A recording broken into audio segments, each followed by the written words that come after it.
Verificarea durității șapei.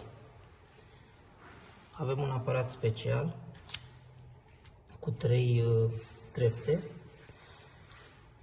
Are o presiune controlată pe un ac de oțel și aici verificăm șape pentru spațiu rezidențial, spațiu comercial sau public și spațiu industrial.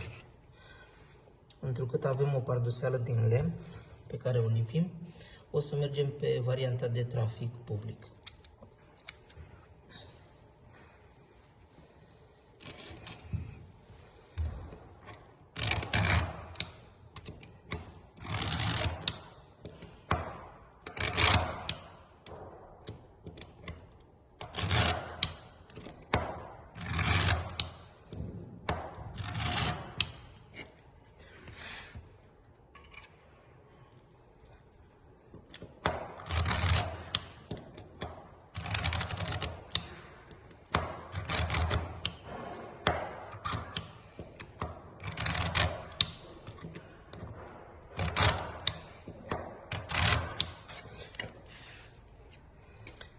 Focusezi puțin.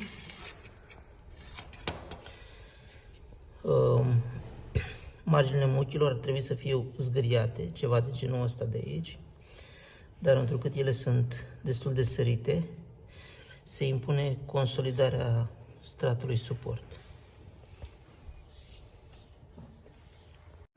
Aici s-a consolidat stratul suport și acum facem testul de rezistență să vedem în ce măsură materialul de consolidare a reușit partea de întărire.